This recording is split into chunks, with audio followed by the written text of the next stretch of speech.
The BYU Cougars are headed to the Sweet 16.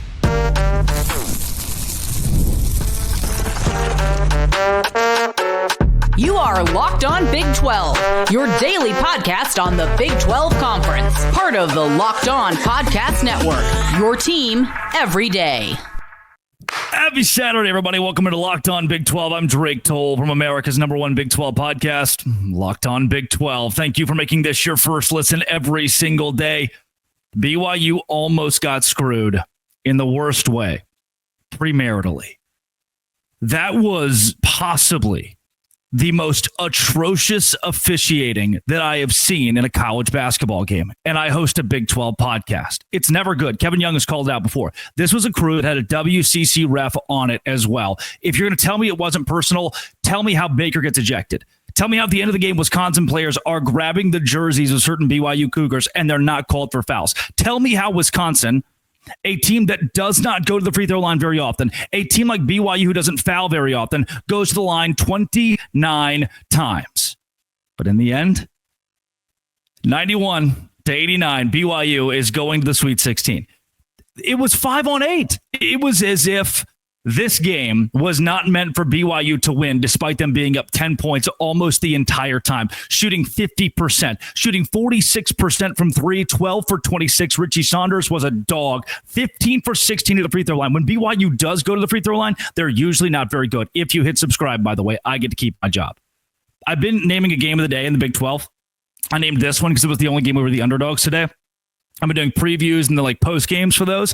And when I tell you, I'm standing up at the end of the game, just baffled with, you're in Denver. The Wisconsin players are sucking down oxygen. The whole place is packed with BYU fans. You're underseeded at 6. This entire storyline about the Cougars has been that they're undervalued. Last year, you lost to Duquesne in round 1. You haven't been to the Sweet 16 since Jimmer Fredette was on your roster, and that's brought up every single time Jimmer is in the arena. And then finally, an NBA assistant, the #1 NBA assistant in the country, steps in and is the man who leads you to a Sweet 16, despite the hate the BYU gets for the Church of Jesus Christ of Latter-day Saints, the hate the BYU gets nationally for what it stands for, the hate the BYU gets for being a faith-based university. None of that mattered.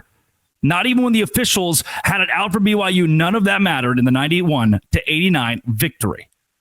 Look, I will give complete credit as I look at the box score for both of these schools to the players that make it go. Right. I know Richie Saunders is the best player on BYU's roster right now. Yegor Demon is great and has stepped up from behind the line. I think Kiba Keita is the most underrated piece here. Baker, who got ejected, was off the bench, the biggest catalyst for BYU, which I didn't think I would say that in this game against Wisconsin. And then for the Badgers, 37 points for John Tonje. Impeccable. This kid did not deserve, he's a bit of a punk, this kid did not deserve the game to be officiated in the way it was. Wisconsin only scored 3 bench points the entire night. Those were at the end of the game as well. This was total and utter domination by BYU, especially defensively, despite allowing 89 points. Look, their best player got his, and credit to him. He was very good at the whole basketball thing. But what BYU was able to do is not necessarily hit the clutch shots at the right time. They didn't. They were up by 9, 10 there late, and Wisconsin crawled back. They didn't necessarily even play the best defense in the final moments. What they did in the last 13 seconds, what they did was enough. What they did was they got out to a big lead. They kept the game. They kept the game in control. They kept the game in their hands. Even when outside forces were trying to pry it away, BYU was right there. I need you to understand, from me being a Big 12 host, how huge this is for our conference. To see already in one day, only 16 teams get to go to the, say it with me, Sweet 16. BYU is in the final 16 squads alive in college basketball. 8 of them were named today. BYU under Kevin Young is there. 3 of those 8 that were named today are from the Big 12. Thank you to Houston. Thank you to Texas Tech, who both had spectacular showings. This was the toughest one. This was a lower seed playing the Big Ten, who has been impeccable in March Madness. We watched Purdue rip McNeese State to shreds. And now BYU, coming from the WCC, struggling in basketball in the WCC. They entered the Big 12, and even I said, hey, BYU's probably, this is last year, BYU's probably the 14th ranked Big 12 team out there.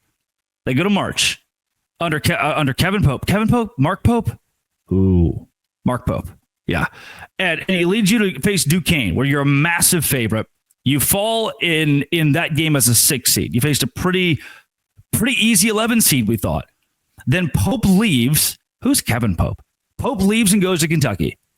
And all of a sudden, there are question marks again for BYU. And then from the top down, Tom Holmoe to Ryan Smith to Kevin Young, we all decided BYU is going to be good in the Big 12, in football, in basketball, in everything. And now, if you look at the NCAA March Madness bracket, which I am pulling up now on the YouTube, the BYU Cougars are moving on. After beating Wisconsin, they will face the winner of St. Mary's and Alabama. And for some reason, call me insane. For some reason, I am begging Alabama to win this game. I think BYU can beat Alabama. We saw a lot of their flaws in that Robert Morris game, and the SEC, shocking to you, I know, is overrated. And we've learned that over the course of this March Madness. 90-81 against Robert Morris. I would much rather play Alabama than St. Mary's because of the old beef that St. Mary's has lying there. First, I don't know. Maybe am I just weird like that? Sorry.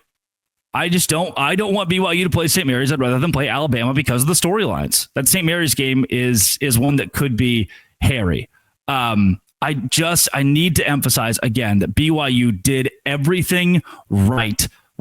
How do you have the Baker ejection too? My mind's going a million miles an hour right now, but BYU did everything right in the face of ultimate adversity with the officiating crew. And they won it. And all blue Denver and BYU survives and advances, even with the scoreboard being as crazy as it was and giving Wisconsin 286 points at one point. Ruining the Big Ten's 10-0 streak in March Madness. I got to tell you what, even the announcers were like, this is some of the worst officiating that we've seen. Even the announcers were questioning, like, how are you calling technicals? How are you ejecting guys? How are the referees letting their egos get in the way in these big moments? This is March Madness. What are we doing? It was a brutal game to watch because of that. But Yegor Demon makes threes now. Oh. Richie Saunders is very good at basketball. Oh. Kiba Keita, I wouldn't want to face him down low. That kid is unreal. And with Baker off the bench, nailing threes, scoring for BYU as a spark plug. With the bench of BYU, the depth of BYU being just as good in this tournament as it was that last month of the regular season in Big 12 play, this Cougars team has a real shot. Before you say I'm crazy, before you decide to not trust me, who was the guy that said that one thing? BYU is going to blow out VCU, and I'm tired of pretending otherwise. Oh, that was me. So if you could just wait, I can't. The handsome guy. BYU is going to blow out VCU, and I'm tired of pretending otherwise. Trust me. Just trust me on this one. BYU has the capability to make a Final Four run with what it's doing right now and the depth that it has. The BYU Cougars are electric as it sits, and I think that BYU's got a shot against Duke, against Alabama, against St. Mary's, against Oregon, against whoever they want in the East to get out of it and go to San Antonio. And God bless America. There are so many Church of Jesus Christ of Latter-day Saints missionaries in San Antonio. That place would be packed. Don't go anywhere. The NCAA tournament is here, and so is the Bracket Breakdown. Locked On Podcast Network and Amazon Fire TV channels are teaming up to deliver NCAA tournament coverage like never before. Watch studio shows featuring former players and Locked On's local experts as they guide you through every upset, buzzer beater, and bracket matchup. Stream it all for free on Amazon Fire TV channel. Search Bracket Breakdown to see it all for free. It's your team every day. Today's show is brought to you by Nissan. We're all about the stats because numbers don't lie. When it comes to the all-new Nissan Armada Pro 4X, the numbers are on an MVP level. With the ability to tow up to 8,500 pounds, it can quite literally carry the whole team, plus the gear, wherever you need to go. It's powered by a twin-turbo V6 engine, delivering the strength and performance to handle highways, back roads, and everything in between. And with room for up to 8 people, the Armada Pro 4X is built for big crews, big adventures, even bigger memories. Whether you're exploring off-road trails or rolling up to the arena, the Armada Pro 4X brings power, versatility, and style wherever you go. Take advantage of the Nissan's new heights with the all-new Nissan Armada Pro 4X. Learn more at nissanusa.com. Sweet 16. For the first time since I was in elementary school. Jimmer Fredette. Richie Saunders is just Jimmer Fredette, but the name Richie Saunders is not that cool. He's got the tater tot thing, though, which is awesome. We are seeing another Jimmer at BYU. I know Jimmer hit all those crazy threes, yes, but Richie Saunders all around is spectacular and deserves a whole lot of respect from Cougar faithful. They got it done.